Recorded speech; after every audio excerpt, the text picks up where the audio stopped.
to become the best phone flipper, you got to become the best marketer by far. Like if you can market better than anybody else, you will just absolutely dominate. The best investment we can make is in ourselves. And I think there are different influencers that talk about that, but people kind of create their own ceilings on what they can actually accomplish. And like, for example, on Facebook, it might be more about building trust, about having a brand that people recognize, because when you get in front of them, they might not have the problem in the moment, but 6 months down the line, they're like, oh, actually, I do want to get rid of my phone. If I plan on selling that on eBay, I would take the photos right then and there. Why would I do that? Because I'm in the buyer's eye right now. Like that thing could be sold before I get home. That is the critical difference between a flipper making $5,000 a month versus 15. Today, I'm sitting down with Chris Schroeder of Resell Deck, a technology company and marketing consulting firm helping smartphone flippers and flippers of technology reach their full potential. Chris, thank you so much for joining me on this episode of the Couch Pod. We've had a little opportunity to collaborate on some marketing campaigns in the past, and I thought it would be great for you to come in and share some of your marketing insights with our audience. So thank you so much. Yeah, dude, no problem. Happy to be here. So as we were just discussing, you've been floating around the nation a little bit, going to conferences, taking vacations, and I think you're going to a marketing conference next week too. So I would love to hear a little bit about those experiences. What draws you to the marketing conferences? What things have you been learning? I started kind of flipping stuff with electronics, right? We've turned that into a full-scale business where we teach people how to do it now, and we build softwares around it as well, as you know. And I've always been more drawn to marketing than probably anything else, just because I don't know, it kind of fascinates me with the human psychology and how it works. Like, what makes people click on something, you know? Like, how can I make more people click on this thing, right? And I don't know, it's always fascinated me. So the main thing that I'm really good at is just getting people to click my stuff. And I always tell my students, it's like, hey, to become the best phone flipper, you got to become the best marketer by far. Like if you can market better than anybody else, you will just absolutely dominate. Because a lot of people, you got to pay the best prices, you got to do this, you got to do that. But if you can just get to more people, you're just going to win. Like it's just a volume game at that point. And I mean, that's really what got me into marketing was just, whenever I first started doing paid Facebook ads, actually. And I figured out that, okay, I can pay more and I get messages and then I close deals. And I'm like, okay, well, let me just get really good at this part. So that's when I kind of took education stuff and I just bought multiple courses. Starting off, my first marketing course was, I think, a real one anyway, was $2,800. And that's actually where I learned how to market using Facebook group, which actually ended up getting that award. I've done over $1 million through one of my Facebook groups revenue. And that kind of just triggered a sequence of events. I started making more money through my phone flipping business. And then I started marketing for more people in the phone flipping space, in the, funny enough, the diabetic test strips space, and then a couple other businesses as well. And then that just triggered more. I started learning about chatbots. I paid $5,000 for that. And then I joined a $24,000 mastermind where I basically got into the room with people that were just a lot smarter than me. And it just had more life experience. And I came in as like the youngest person. Everybody else was in their 30s and 40s. And I was like 25. And through that, those guys, helped me learn Google Ads. They helped me learn more organic strategies. I just got back from a conference with Laura Portier. She's a really good friend of mine. She's very well known in the marketing space for her $7 a month program. And we're good friends. Yeah, I mean, that's kind of been my journey. Is every time I purchased something, my ROI would go up. So I was just like, all right, well, let me just keep purchasing things.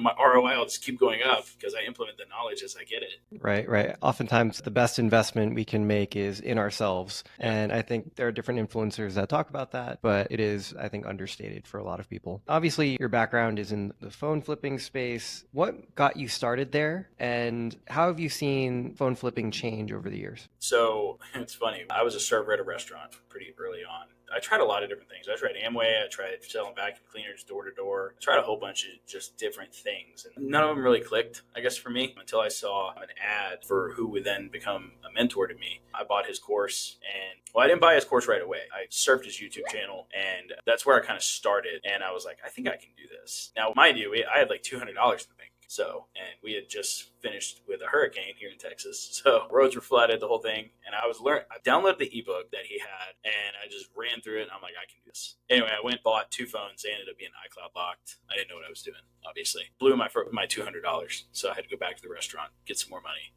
I didn't even know how to operate an iPhone in the beginning either because I had been Android the whole time. And that's kind of where I started. And first deal right out of the gate, I lost money. Looking back, that was fine. It actually happens to a lot of people and that's totally cool. And that's where I started. Yeah, that was kind of the start of my journey, and just kind of went up from there. You saw the opportunity to make money. And the story I hear with flippers all the time is I did a couple flips and all of a sudden I was making a lot more money than I ever did working for someone else. Yeah. And that got me to take the jump for myself. So nowadays you focus on creating marketing strategies for your students, iPhone flippers, and teaching people how to flip. What do you think are the common challenges that iPhone flippers run into when they're starting out and starting to scale their business? So I think it's common among most flippers, actually. Like people, whether they flip couches, whether they flip phones, whether they flip anything, they all start off with kind of the same issues. It's like, is this going to work for me? And it will work. Like the process works. I kind of look at things as like building a neural pathway, right? And this is how I kind of approach learning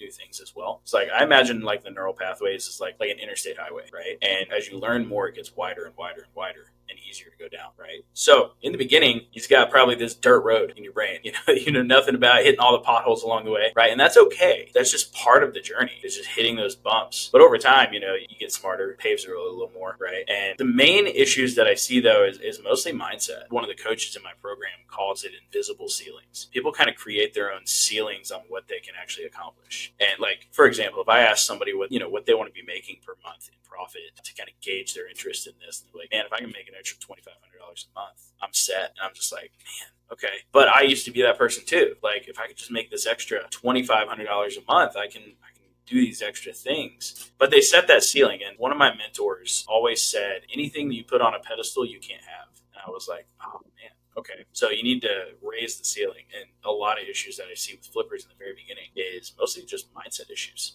Number one, the goals are probably too low. And then they expect everything to go wrong. And then it does because they expected it. If somebody's on their way, let's say to pick up a phone or a couch or something, and they think, everything's going to go wrong, sometimes it will, and that it's mostly because they just overthink things. And that causes them to miss things too, especially with phones. They get nervous. A lot of people don't like to tell their customers that they're new to the industry. It makes them feel, I guess incompetent a little bit. I don't know. Whenever I first started, I just kind of straight up, I was like, hey, I'm new to this. I've never operated an iPhone in my life. So I'm going to need a few minutes to kind of check this thing out. I literally printed out the little checklist that my mentor gave me, like in a binder in the Starbucks. I was like, I just need to go through all of these things step by step by step. And they were cool with it. The customer was cool with it. I was like, I'm trying to start this business. You don't have to be expert. If you're just honest with people, you're just learning something. So like for phone flippers, the standard channels for acquisition would be what, like local marketplaces, Craigslist, buying it on eBay. But you teach something a little bit different, right? So could you explain that? Yeah. So now we call it our Resellerator lead machine, right? So basically what we do now is we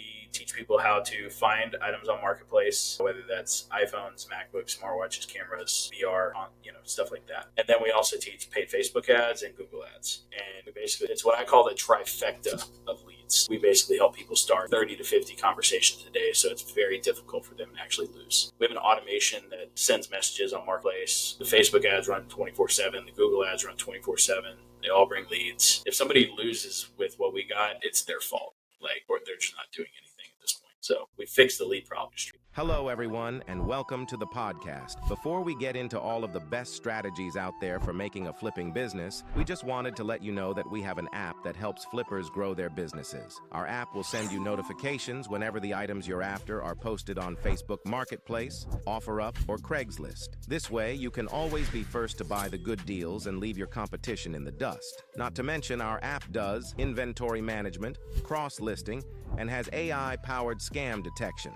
Just search Ivy Flip in the iOS App Store or the Google Play Store, or use the link in bio and try our app for 1 week completely free. So you have multiple methods that you use to generate leads. I'm curious specifically, how are you applying principles of marketing psychology to, run effective campaigns on Facebook and Google? So it's the easiest offer in the world to sell, right? It's we pay cash for, right? Blank. You can just put whatever at the end. It doesn't matter what it is. And I think honestly, that's probably the most effective headline you can offer is I will buy this for cash today, pretty much. I always tell my students the photo is the most important thing that your customer will see because that's the first thing that they see. So it shows your offer. I pay cash for phones, or I pay cash for couches, or in your guys' industry, I would say I pay cash for and pick up, that's the offer. Interesting. Because, and there I'm in Antwerp right now, and if I'm walking around my hotel, there are a ton of stores where they buy gold, gold, cash for diamonds. I guess there's a reason why so many of these stores just choose a simple name like that. Yeah, I mean, that's 100% why they do it, It's because it's very direct to what the consumer needs, right? So, I mean, if you just keep it simple. Do you think there's a difference in messaging from Facebook and Google? Oh, 100%. Yeah, there's a big difference. So, Facebook is what I call interruption marketing. People aren't looking for you on Facebook. They're running across your ad, and you basically got to convince them that you're real, number one. And number two, you got to prove to them that you'll be able to give them cash, right? With Google, though, people are literally typing into the search bar, sell my phone near me, right? Like, that's a thing. And whenever they message, they're looking to sell ASAP. So, like, it's important to be clear about that in your marketing. Is like, we pay cash for blank in this area today, kind of thing. So our closing rate on Facebook is around 10%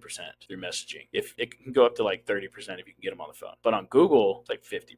Right. So like on Facebook, it might be more about building trust, about having a brand that people recognize, because when you get in front of them, they might not have the problem in the moment. But 6 months down the line, they're like, oh, actually, I do want to get rid of my phone. How do I do it? Well, I saw that ad. Who was it? And maybe branding yourself can be more relevant on Facebook because you're not catching people in the moment necessarily that they need something from you. Whereas Google, much more intentional, right? People are searching for things and clearly they want to sell their phone. So how do you recommend to your clients like how they should allocate their overall ad spend? Is it mostly on Google and that's most cost effective, or do you encourage them to do some brand marketing on Facebook? Like what's that split look like? So I don't focus a whole lot on brand because I've noticed that the customer really just does not care. They want cash. That's it. That's your brand. Like if you can give them money, that's your brand. Now later on, it does matter a little bit more as you start building up what we call repeat customers and stuff like that. But in the beginning, we start people off on Facebook because I want them to kind of get used to the negotiation. And we start them off with reaching out on Marketplace, number one. And then we start them off on Facebook ads because it's just a lot easier setup. You can literally launch it from my software in 3 clicks. Google takes a little bit longer. You need a website. Highly recommend to Google My Business Profile so that you can build reviews. But Google is definitely the most long-term asset in terms of bringing in customers. And it's the most valuable because over time, you can just start creating free leads all day long. And it's just so much better. I would even go to say, and I think somebody in your couch flipping community teaches this, building a Facebook group of buyers and sellers, right? So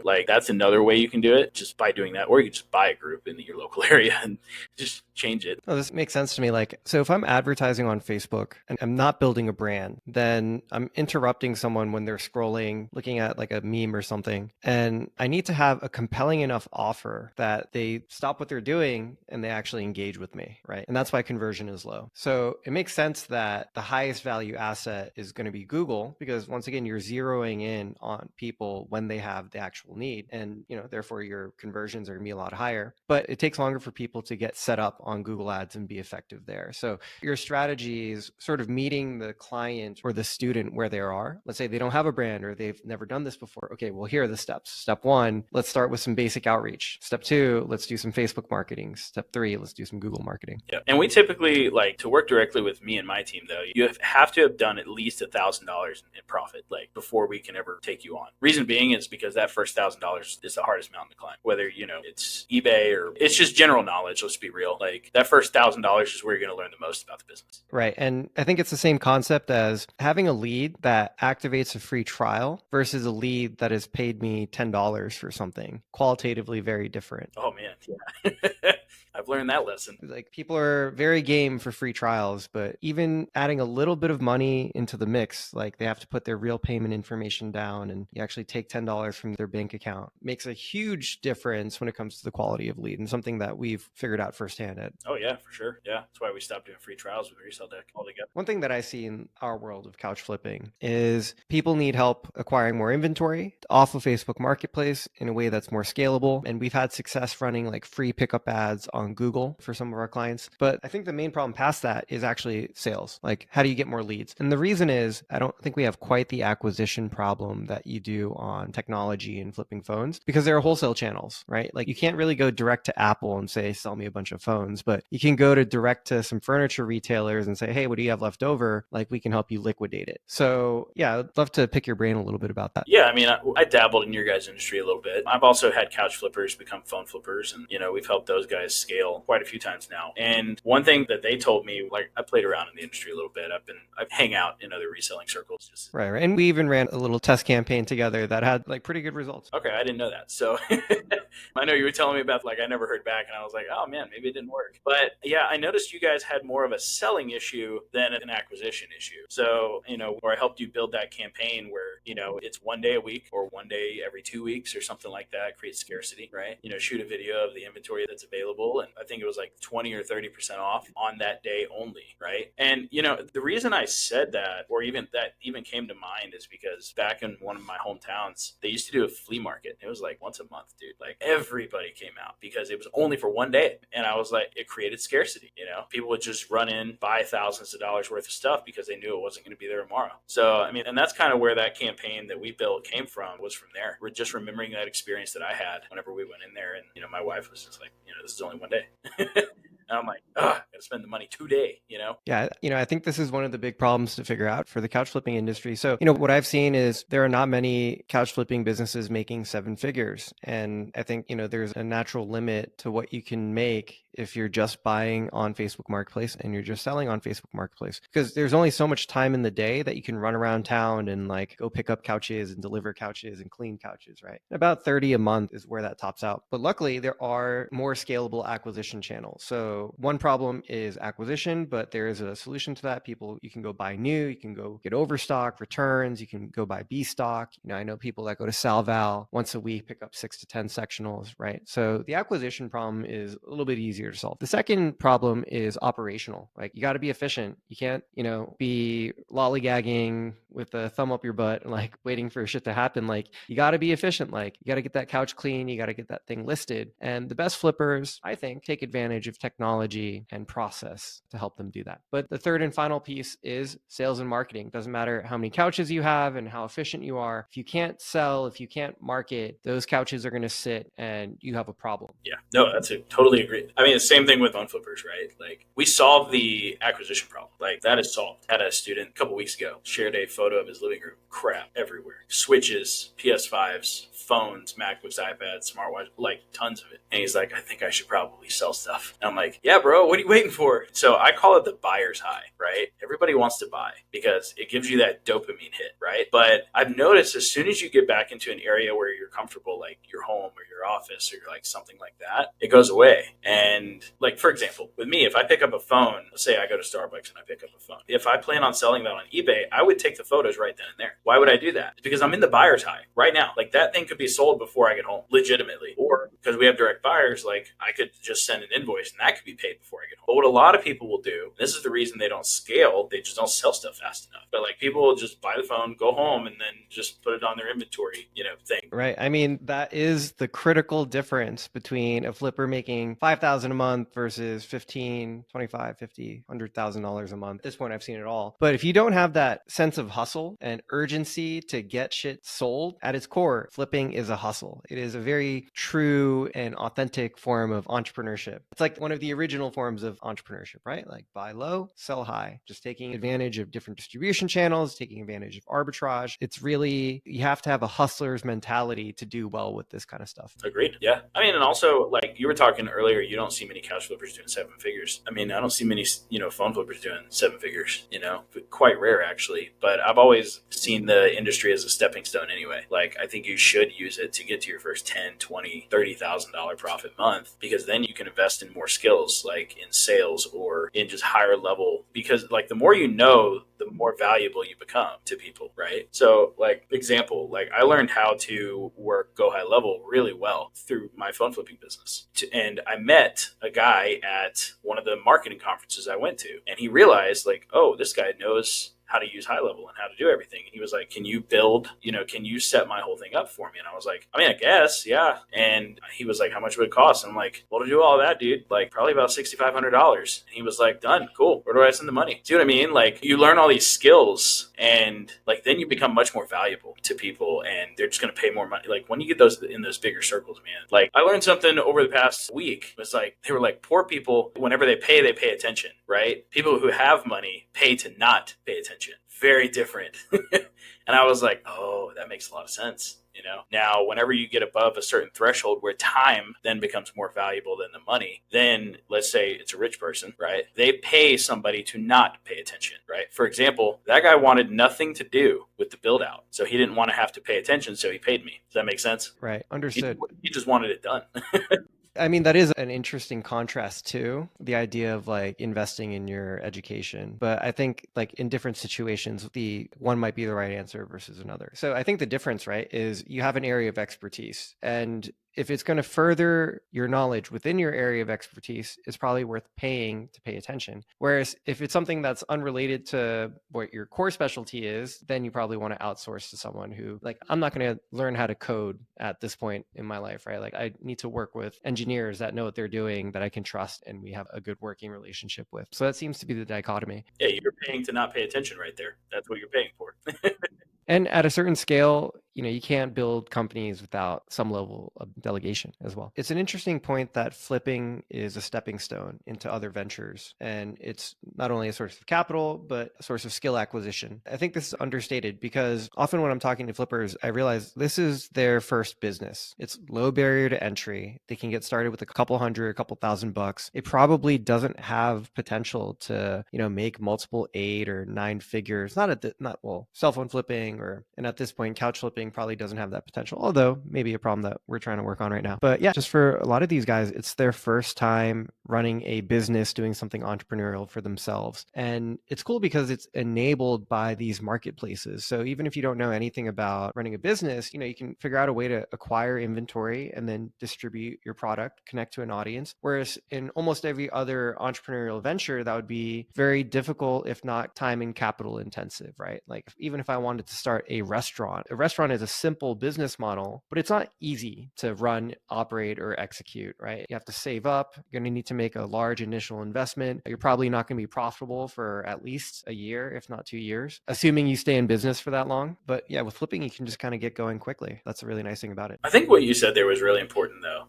So I'm always telling my students all the time that they need to pay attention to the skills that they're learning because they're learning more than just how to flip phones or flip anything, right? Number one, they're learning how to market, which isn't valuable. Like if you can learn how to get seen in the marketplace, it is one of the most valuable skills that you can master. You're learning how to make offers and you're learning how to value things. All right. What is the value in the market versus how much can I get it for? Right. You're learning how to negotiate. You're learning how to communicate with people. And then you're learning how to offload or sell things to others. And that's even a form of like negotiation and sales as well. And even sales itself, like, yeah, we're selling people money, but you still have to do it. You have to sell them on why they need to take your money. Right. So it's funny because I work with some repair shops, right? And they want to add buybacks into their stuff. And I'm just like, you guys need to learn how to do this because it's a lot easier to sell people money than it is to take it from them. Like so much easier to give people money, but they're just like, it's a mindset thing for them for sure. They see the margins on repairs, but like it is so much easier to just sell people and take, here's some money, yeah, give me that thing that you're trying to get rid of,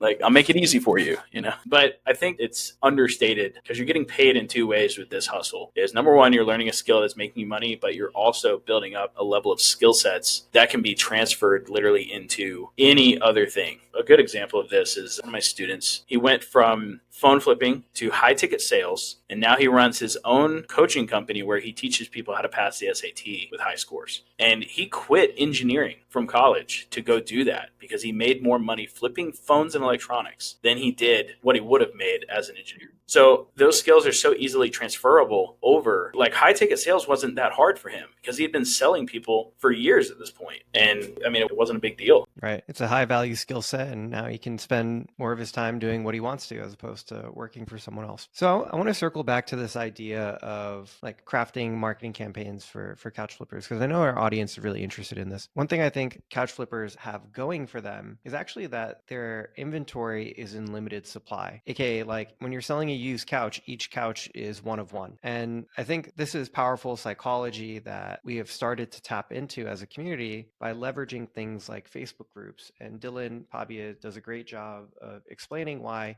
putting your audience together in a group, in a public forum, and dropping items on a cyclical basis and having them sort of compete against each other to get those items is a very powerful sales and marketing tool because of the fear of loss, right? And that's really only possible if there there is a limit to how many couches you'll sell or how much stuff you have in inventory or who you'll sell to, right? And that limit has to be a real limit. It can't just be something you say, and because people are good at detecting bullshit and they'll sniff that out. So what are some ways that you think that couch flippers can leverage principles of consumer psychology to get more leads in the door? Because I know, like, I think for most couch flippers, if they can get someone into their brick and mortar, into their showroom, into a space where they have all their inventory like out, a lot of times they will close that sale, but oftentimes their biggest challenge is just getting leads in the door. Of course. Yeah. I mean, first thing I would say is the Facebook group is a genius idea. I mean, that's something I've been doing for years.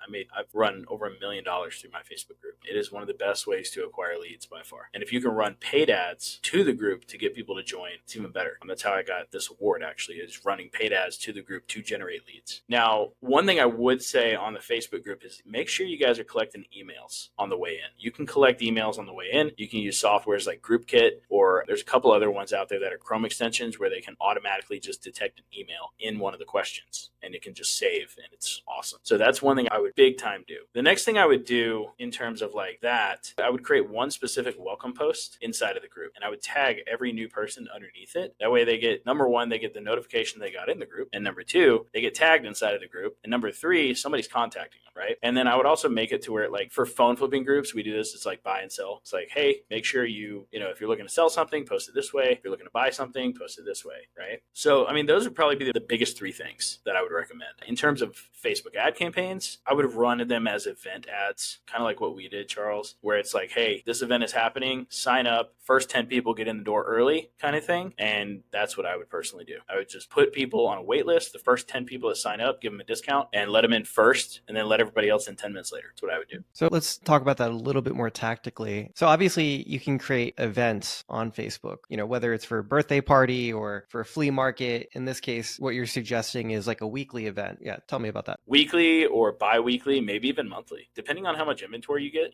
Probably depends on the market you're in, right? Like if it's a small town, maybe you do it once a month, right? But if it's a big town, once a week, right? But the point is, like, get people to know that is happening, right? My mentors always taught me, you want to get your events to the point where people know that they're going to happen every single week. So for example, I did Facebook Lives in my Facebook group for 1.5 years straight, every single Monday at 8 p.m. Central Standard Time. And people, they knew that Chris is going live at 8 p.m. this time every Monday, and they would just show up, right? And we made a lot of sales that way. So like, you got to get it to the point where like people know that it's coming and they're going to be there, right? And unfortunately, that takes time. So there's a longevity to that aspect, right? But you can create scarcity in the moment with the first like one or two. So I would run events on Saturdays or something like that. Let's assume for now it's a weekly cadence, right? So every week we would create a new event. Like let's say on Sunday, we create the event. Hey, this event is going to happen on Saturday. Saturday, you execute the event, something like that. In that way, you are putting a lot of your eggs in one basket, but it can be a powerful motivator. And we actually saw this in the campaign that we're running. Like I ran multiple formats of ads trying to get foot traffic for a furniture store out in Tennessee. And, I had like the carousel showing all the different products. I had sort of like standard sale messaging. We have products on sale for, 70% off retail, et cetera. But the thing that was the most effective from a cost per lead standpoint was actually this concept of, hey, we have 10 slots, come and reserve your slot. And, first 10 people that reserve their slot, that you get early entry, you get an extra discount. You're part of a special club of people that get extra incentive. So we did see this work in practice. Oh, sweet. Great. I'm glad it worked. So tell us about how do you create a campaign marketing an event in Facebook? So you got to create the event on the Facebook page first, I believe. And then you basically just attach it to the ads manager, because you can choose an event once you get to the ad place, I believe. You'd have to go into ads manager and set it up, and that's a little more tactical than the podcast is. But I mean, anybody watching can just probably YouTube that, like how to run ads to a Facebook event. They figure that out. Like I'm not going to sit here and walk you through it, but that's how I would personally do it. And apparently it worked. So, the 10 spots thing, dude, I know my wife would be all over that. And is there anything tactical in terms of the copy, like key components of the copy that you think are really important that we can't miss if we're going to try a strategy like this? The most important thing is the photo, by far. The photo should be the copy, because that's the first thing people see. Because the way Facebook ads work, the first thing they're going to see is the photo. So the photo needs to clearly define what the offer is and what's happening, right? The second thing they're going to see is the headline below that. So that, like, you would put like 10 spots available for 30% off below that. The third thing they're going to see is the ad copy, which makes it like the third least important thing. And then the fourth thing that they see is the see more button, right? And most people never click that. So the most important thing that should show off what you're doing is the photo by far. If your photo can display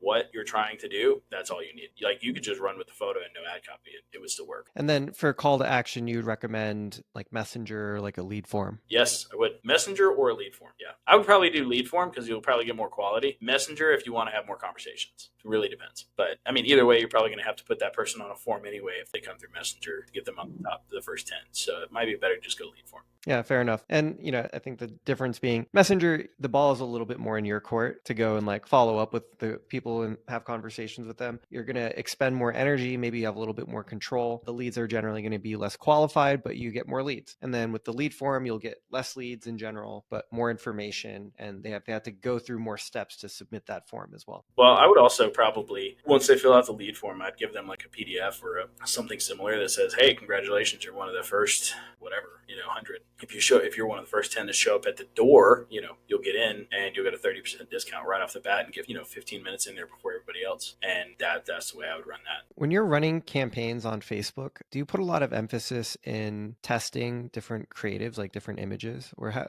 give me a rundown of your thought process there. Maybe, you haven't done this for couches so much, but I know you've done a ton for phone. I have done it for couches a little bit. Whenever I was first testing it out and everything, we wanted to expand Resell Deck, but we're probably just going to keep that mostly in the electronic space, test strips and things like that. But yeah, so whenever we start a camp with my students, we start 3 campaigns, 5 photos each. 15 ad photos total. So we spam the market with photos and these 15 photos are like proven to work, been working for years kind of thing. And then basically what we do is we could just file them down basically on which ones are working, which ones are converting, and which ones are we actually closing from. And that's the way we do it. So it's kind of like throwing spaghetti at the wall and seeing which one sticks, right? Because it's kind of different in every local market, but that's what we do. Going back to the idea of a group, you had some great ideas. How do you start engaging with someone in your group?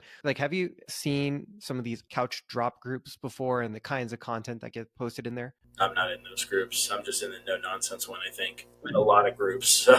So if you were to start your own drop group and you were selling couches, what kinds of content would you be posting in that group to try and make sales, to try and get people to buy used couches or new couches that you have available or walk into your brick and mortar? One thing I would do is I'd focus on scarcity because you said it's one of one, right? And I'm actually getting this from the couch flipper that came to me, turned phone flipper. He only flipped sectionals, high value sectionals. That's all he did. So he always had a limited supply of stuff, right? And it was like stuff that you don't usually see often either. He was pretty strict about it. I think his average profit per item was $300 or $400 minimum. So that's what I would do. I would actually focus in that because my whole thing is less work, more money, right? Like if I can do less work and make more money, I'm happy that way, right? And that's why I do Facebook ads, that's why I do Google ads. And then that's why I also built my reach out tool as well because I hated doing reach outs. It's just my thing. I grew up on Facebook ads in my business and yeah. But if I were to start a couch flipping business, which I'm not going to, just going to be real with you guys. Phones are easy and they fit in an envelope. I would focus on scarcity and I'd be like, hey, we're running out of inventory. And I would probably do this like often. So in Facebook groups, we do something called promo cycles, right? Where for 4 or 5 days, we're just,